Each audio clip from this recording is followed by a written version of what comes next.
I'm going to begin with you, Patricia. In many of these municipal races, the Sun Sentinel sort of approaches the playing field with the idea that the responsibility is on the challenger to give a compelling reason, not just to us, but to the voters of your community, why they should part company with an incumbent who's been in office, in this case, I believe, 6 years. So what's the reason? What are the reasons why voters should replace Byron Jaffe with you? I would like to preface by saying that I voted for Byron Jaffe when he was elected. However, in the recent past, he has taken some votes that are contrary to what Weston is all about. So he voted for the site plan amendment of the Bonaventure Resort and Spa that added 3 residential towers of 12 stories each. He was also in favor of the park and ride at the entrance of the city when it first came up.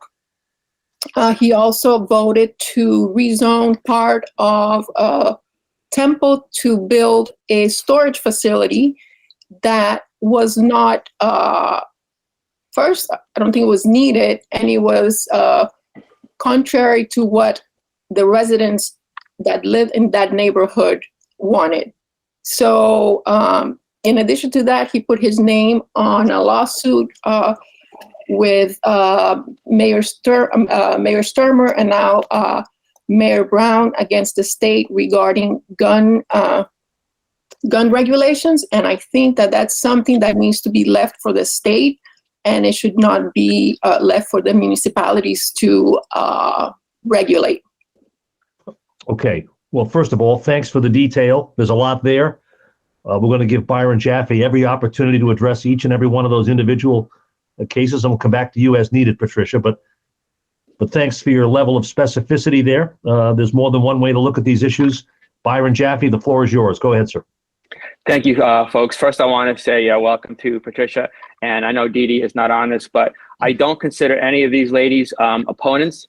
I consider them as challengers. I consider them, everybody out here, as neighbors and friends. So I try to do everything I possibly can to benefit the best interests of the city.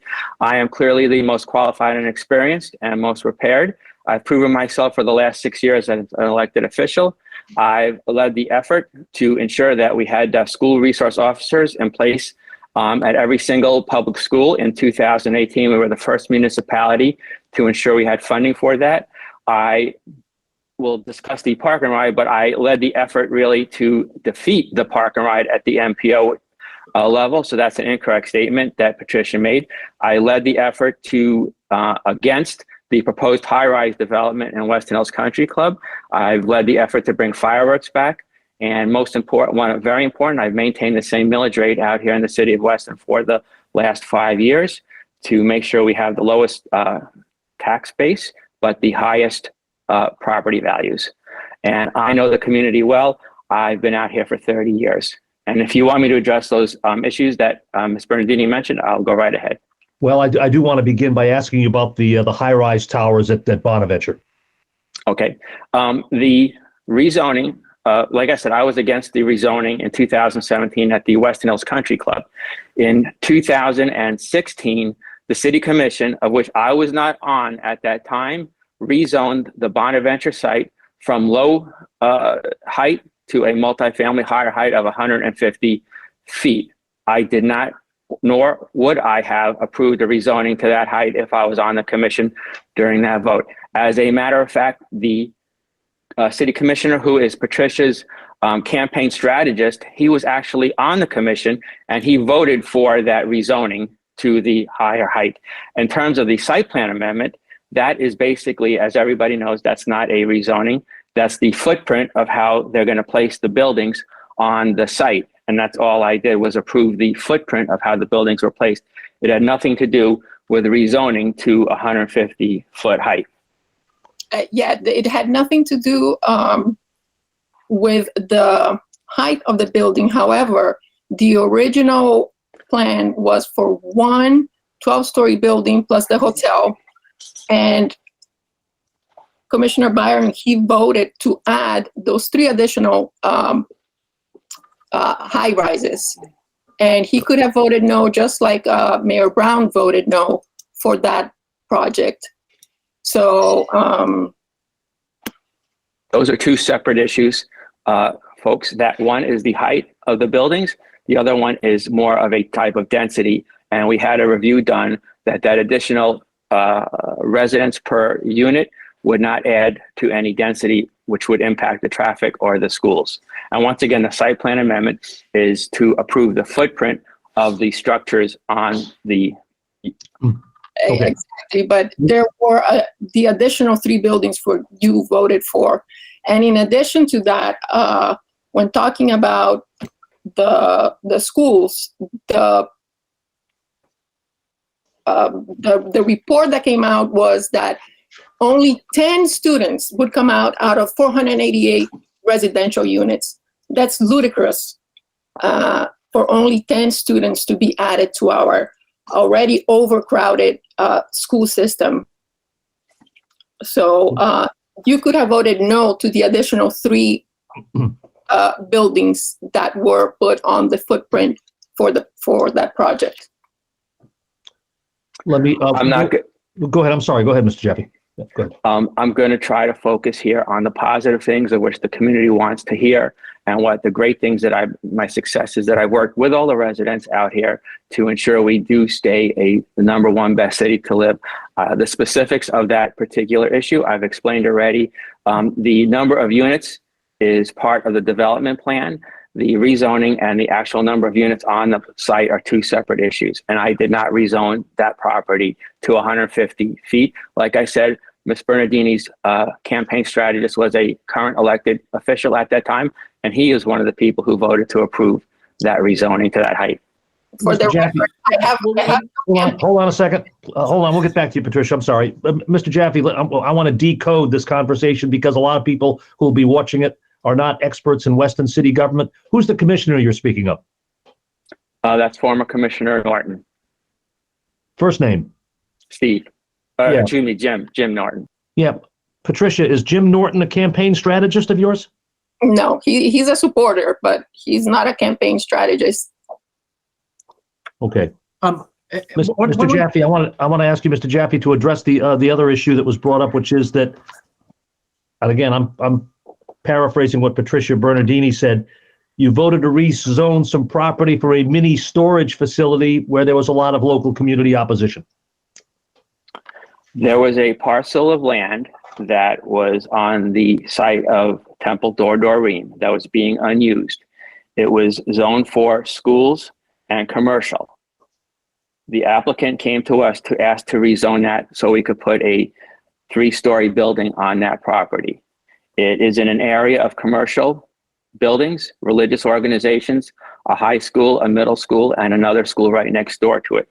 That area currently is mostly commercial. There are residential areas right across the street that are basically 2 houses that are very close, that are across the street from that particular land. But that structure has no impact on the residential neighborhood up there. There's no traffic. There's no residents. It's just a nice looking structure that provided additional revenue to the city of Weston once it got on the tax rolls. Okay. Go ahead, Dan. Go ahead, Dan. Yeah, I just wanted to clarify something that Ms. Bernardini said.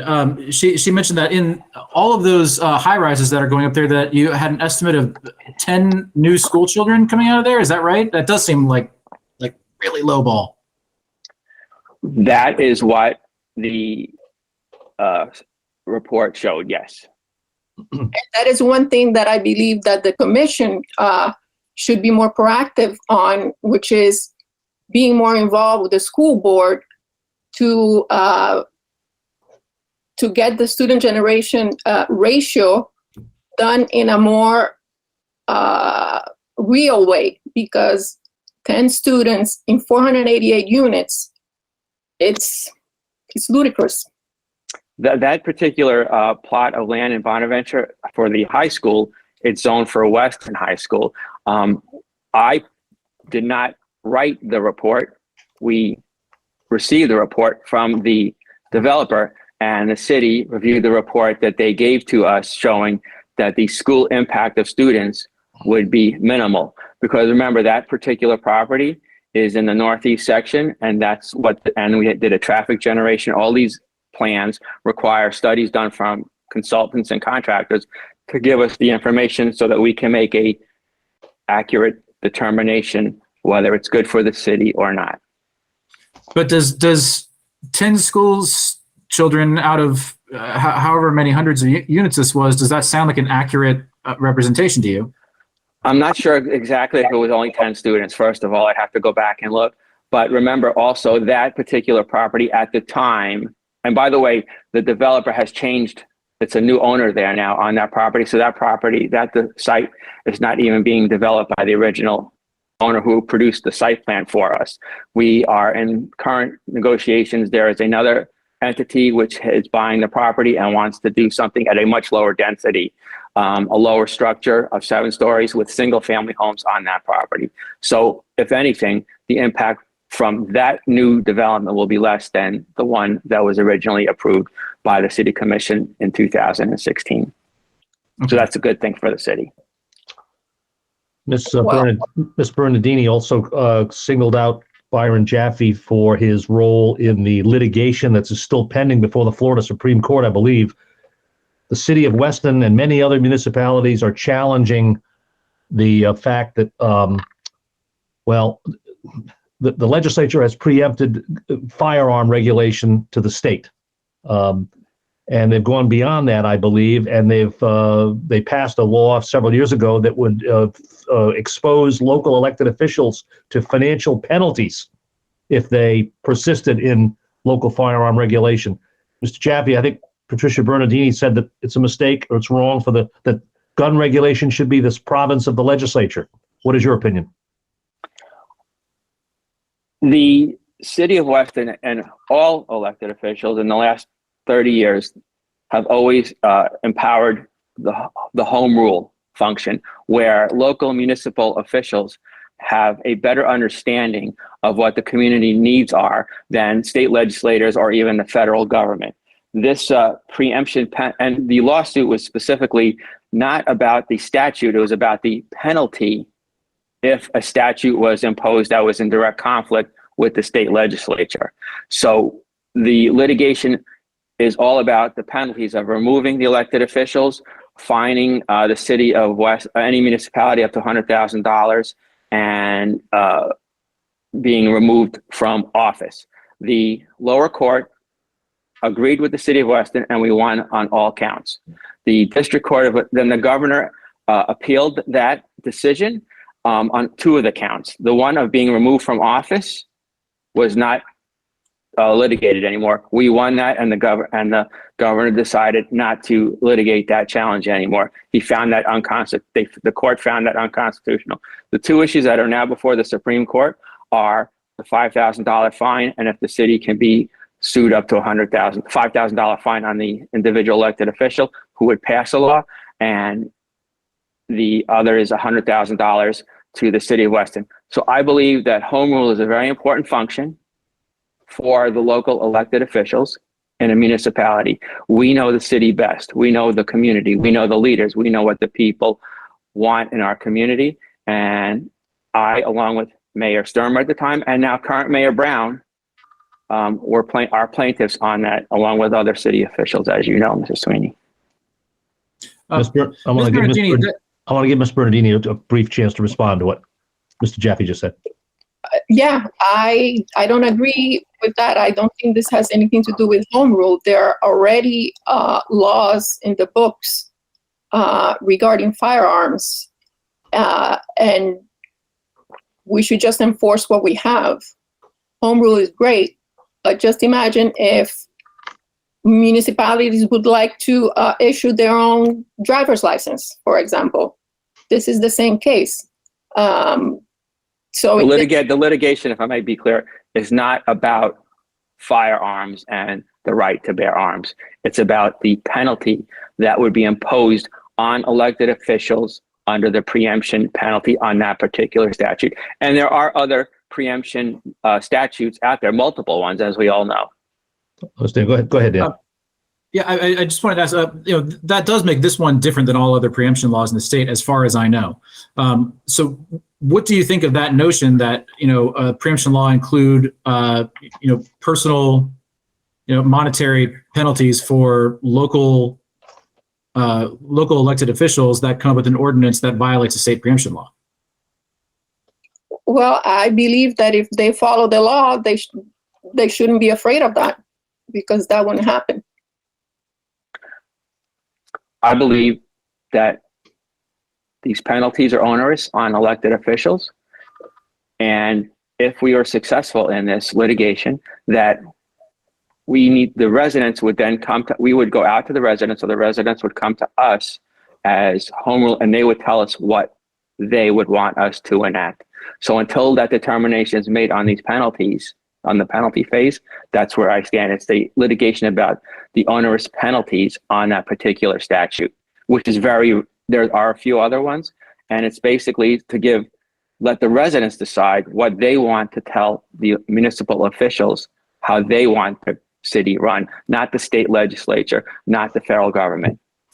Ms. Bernardini, I'd like to ask you a question on this in a related subject, which is really more about your philosophy as a candidate and as a prospective elected official. Weston is not Oakland Park. It's not Tamarack. It's not Coral Springs. It's a unique community with its own local leaders. How do you feel about the following statement? And that is that the people elected to govern the city of Weston are in a better position to decide an issue like firearm safety for Weston than a bunch of politicians in the legislature in Tallahassee? I believe that I believe in home rule, but in this case of firearms, I do not. I think that that's something that should be left for the state to decide. Okay. Would you agree or disagree that in Tallahassee in the legislature, the gun lobby, the National Rifle Association, has too much influence? I'm not sure. I don't know. What do you think, Mr. Jaffe? This is why I am an NPA. I don't want to be pulled to the left or to the right. I want to be able to make decisions that I feel are the best for the city of Weston and the residents. And that's why I believe in home rule.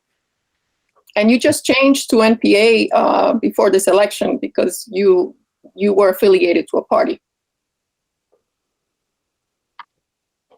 Mr. Jaffe, that was 2 years ago. And for the record, to be transparent, I've been a registered Republican and I have been a registered Democrat. And during my experience here, I just feel in the way the times are right now, the city has always been run as a no party affiliation in this election, and as all municipal elections are. And we try to keep the influence of Washington, D.C. and Tallahassee outside the boundaries of the city of Weston, because we as municipal officials, we are in touch with all the residents much more easier than federal or state legislators. They see us in the community. They call us, we answer the phone, they text us, we answer the text messages. We're much more out there in the community. We know what the community wants. And I'm a firm believer in home rule. And unfortunately, you voted against what the community wanted with that storage facility on Glade Circle. Once again, there are only two houses, a very small structure, small percent of a residential neighborhood that was even immediately adjacent to that area. And I did listen to both sides, and I listened to everybody and took all the information and made my decision that I felt the parcel was vacant.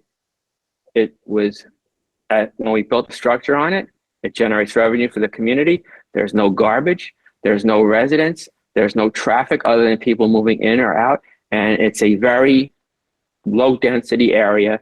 It's a 3-story, beautifully landscaped building. And I will tell you, up until today, I haven't heard anybody mention anything other than that to me until Ms. Bernardini's talking about it. Ms. Bernardini, we've been talking about Mr. Jaffe's evolution and change of his political party affiliation. Let's talk about yours for a second. It's a nonpartisan race, but what is your political party affiliation? Right now, I am a registered Republican.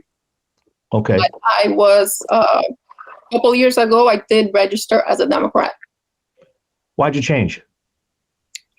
Because I am more aligned with, I am more conservative, so I am more aligned with the Republicans than with the Democrats.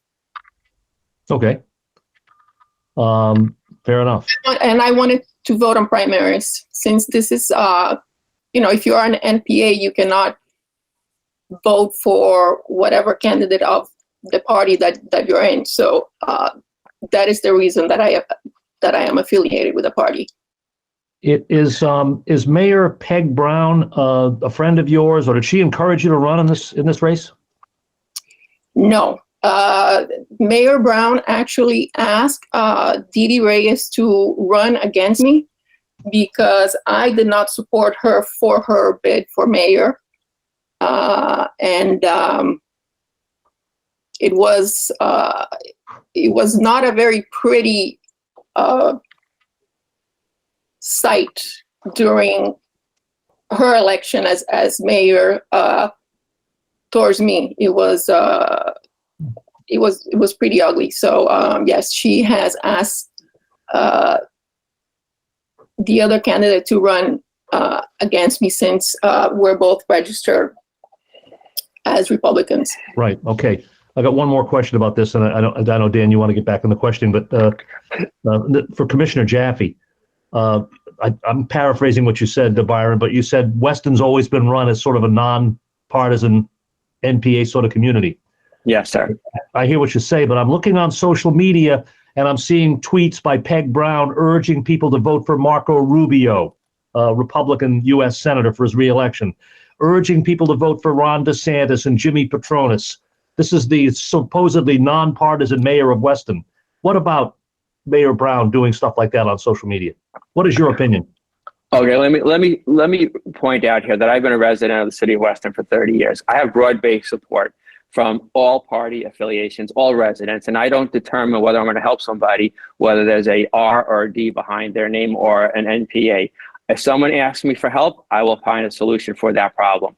I've been a leader out here in the city. And by the way, in terms of diversity, what you're talking about, the city is very diverse. Okay, our demographics are 50-50 right now in terms of how the country is, how the state of Florida is. Let me finish, please.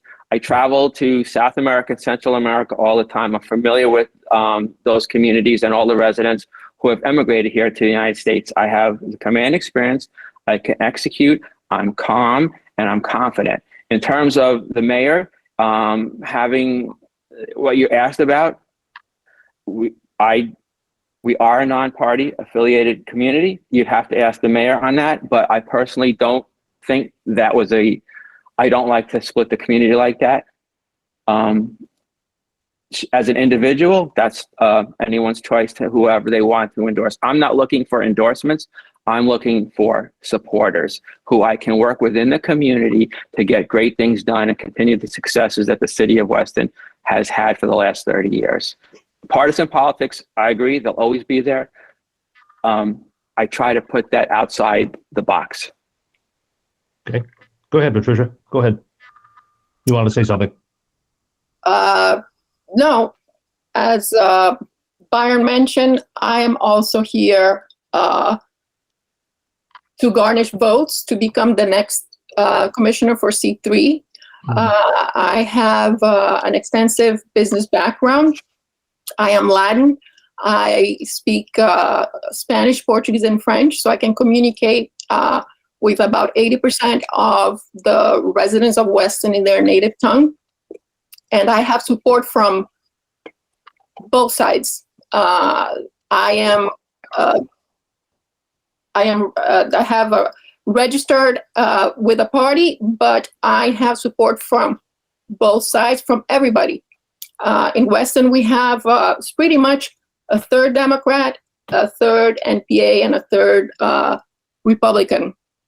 So you have to appeal to pretty much everybody in order to be elected. Okay. I have support from everybody. You know, that's pretty impressive what you said about your linguistic skills and the languages you speak. And I want to ask you, Commissioner Jaffe, I'm looking at the city's website. I'm not getting a whole lot of sense, you know, of the city's incredible demographic diversity by looking at the city website. Is enough being done by City Hall and by the city government to reach people for whom English may not be their primary language? The agenda and the city commission packets are all in Spanish online. And in terms of, is the city doing enough?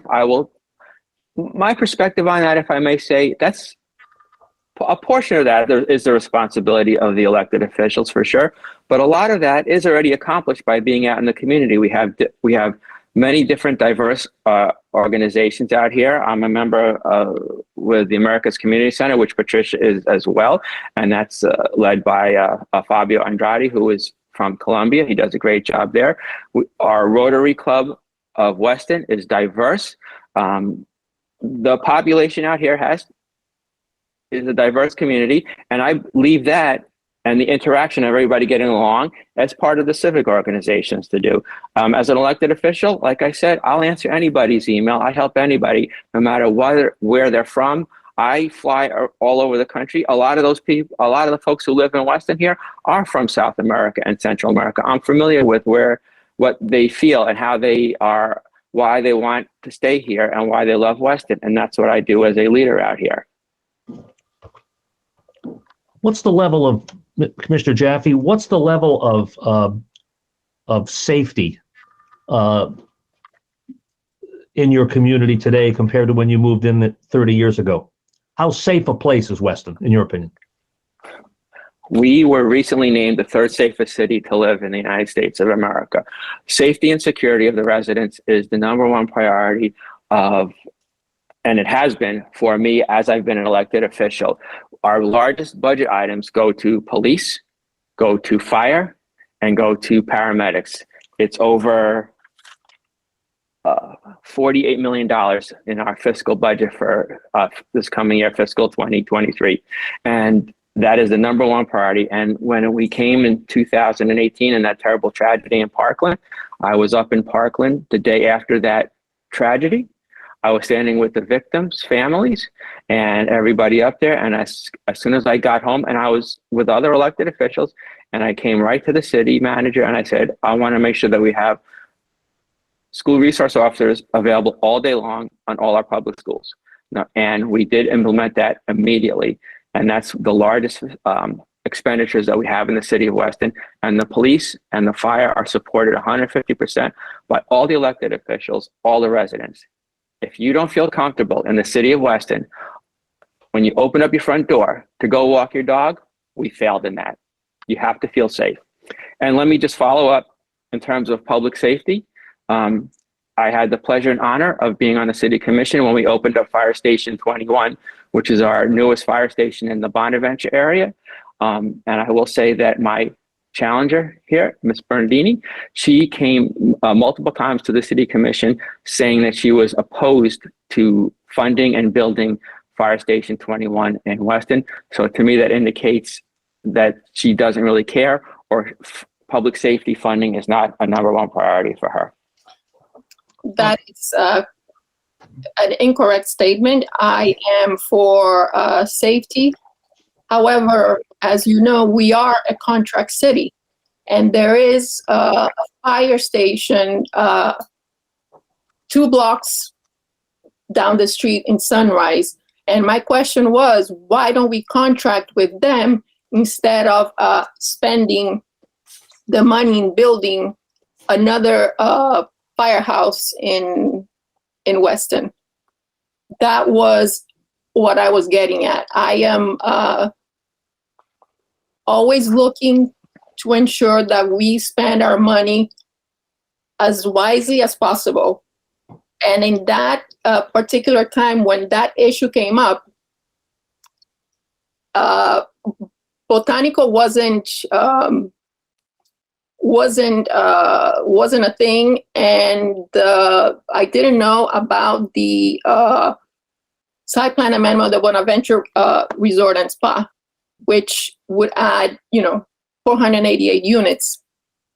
So the time for a fire truck to get to that location might be like a minute shorter than the one that it's on Weston Road, just down the street. I have to tell you, may I respond to that? Yes. Yeah, I want you to respond to that, but I wanted to, just as a point of clarification too. First off, yeah, why not contract to Sunrise, 2 blocks away? Please do answer that. But also, when you said that, public safety is the largest percentage of the Weston budget, just for point of clarification, is that not true with like nearly every city and the county? I mean, it's not like unusual, right? I can't say about all the other counties. Yes, it's a big portion, but we do have a large support, and we make sure that public safety, if, for example, we have multiple events all throughout the city all year long. We have extra staff on for that. We have a great working relationship with the sheriff.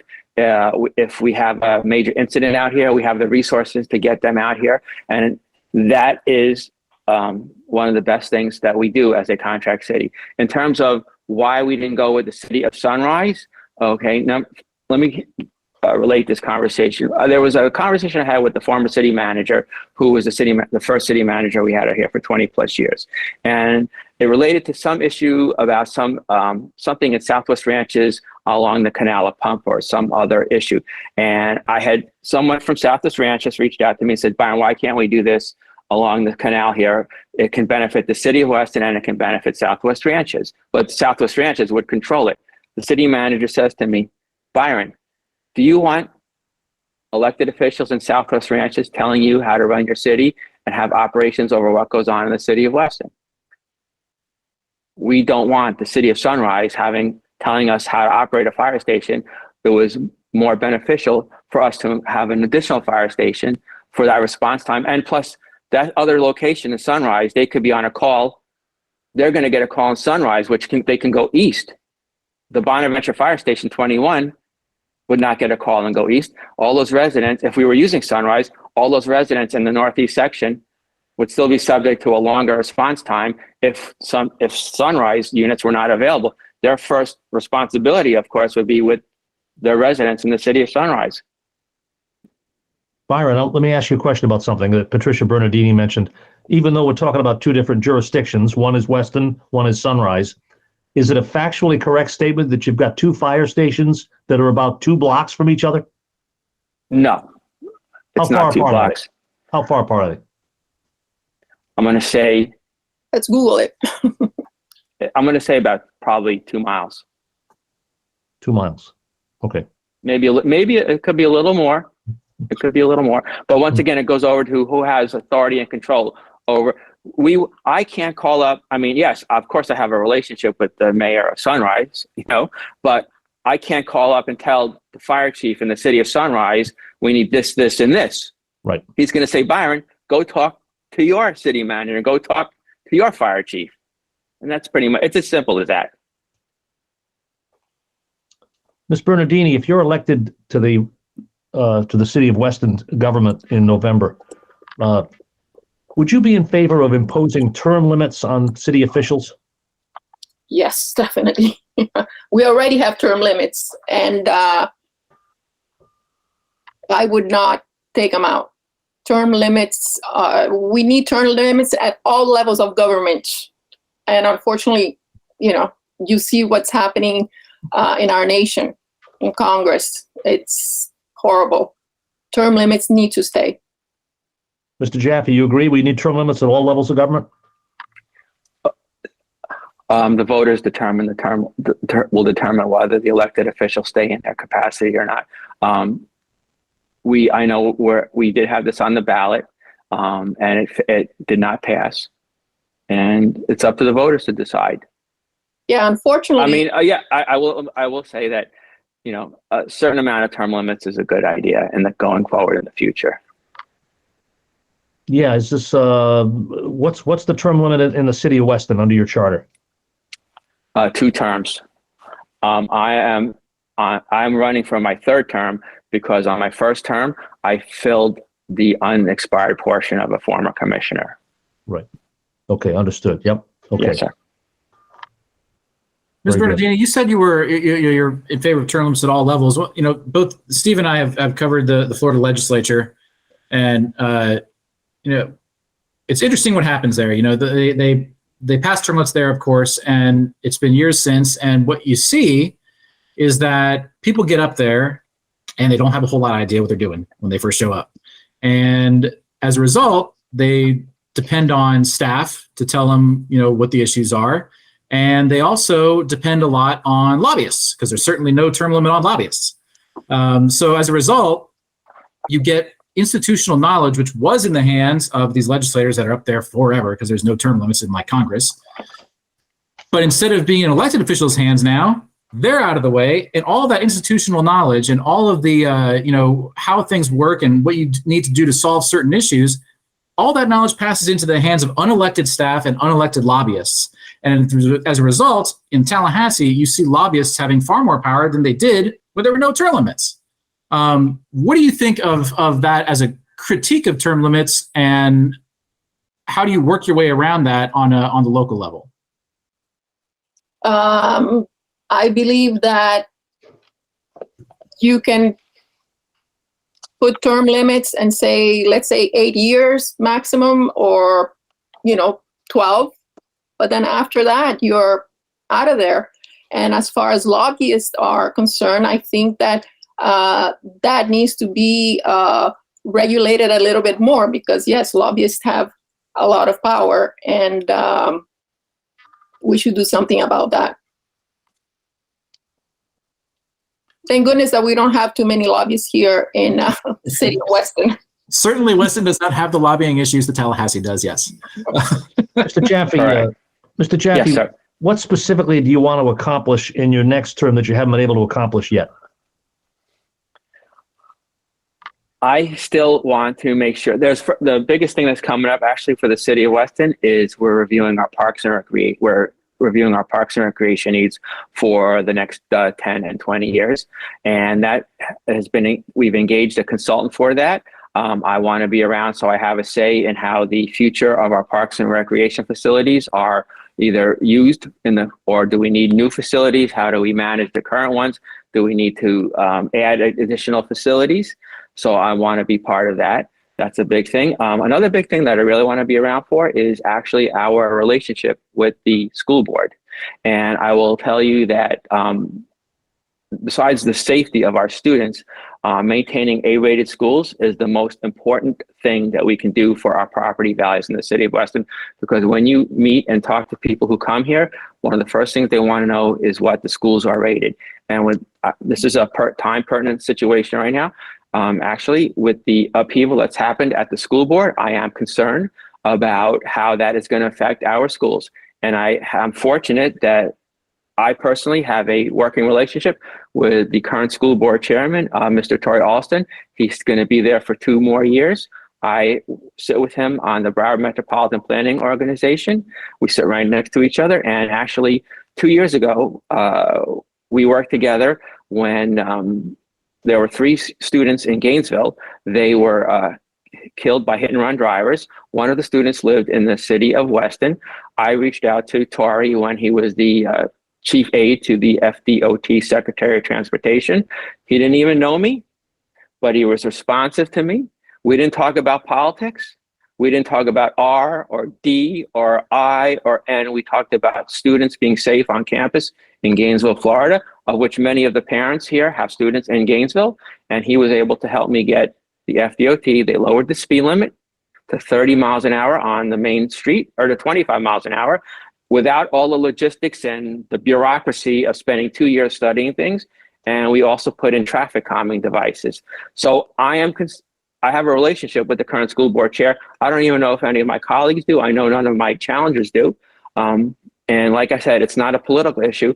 It's to make sure that we have a good relationship with the school board. If we need something out here, I can call him up and we can get something done. Okay. Well, you brought up, Mr. Jaffe, you used the word upheaval on the Broward County School Board. and I know it's not a direct issue with the city, but as you've pointed out here, we've talked about school resource officers. Any dynamic, big-sized city has to have a good relationship with its school district for sure. Was it a good thing in your judgment that the governor suspended those 4 school board members?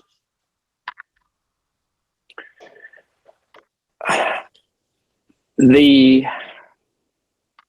school board, the facilities manager, the construction managers, the amount of time that they took to build our Falcon Cove High School, our Falcon Cove Middle School Edition and the Cypress Bay High School Edition. It was very frustrating to get that done. It did get done. I had a working relationship with many of the school board members. I think the voters should really be, they're the ones who determine who the elected officials are. Like I said, that's out of my hands. That was not that's an issue that's at the state level.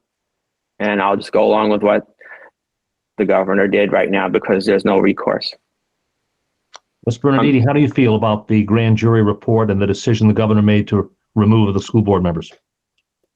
I believe that it was a good decision. What I see here in the city of Weston, as Commissioner Jaffe mentioned, a lot of people come to Weston for their schools, for our schools.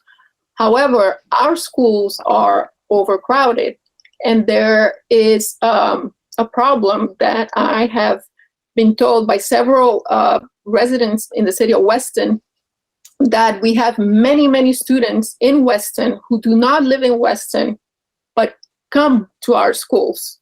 So that is something that I think that the commission could address with the school board to see how can that be addressed in a manner that would alleviate some of the pressures that the schools are having with the overcrowding. That was addressed back about 10 years ago when we were looking for a new site for another high school out here, and the school board did come out and rezone some of the municipalities that were going to zone the feeders into Cypress Bay, and they did rezone those areas in Southwest Ranches out of Cypress Bay High School. But and they all go to. Sorry. And yeah, I'm sure there is a policy for people who don't live in the school zone. Remember, people think out here that Weston runs the schools. It's not a Weston school board or school district. It's Broward County. They're the ones who set the boundaries and the policies for that. Right. Okay. We've been talking for 45 minutes, and Dan, do you have another question? One real quick one that is probably just going to be a quick yes or no. Ms. Bernardini, you're the executive vice president of a trucking company. Is that right? Yes. Okay. Does your trucking company have any contracts or anticipate bidding on any contracts with the city of Weston or Broward County now or in the future? No. We basically what we do is we transport cement. We use owner-operators, and our main commodity is cement. So I don't foresee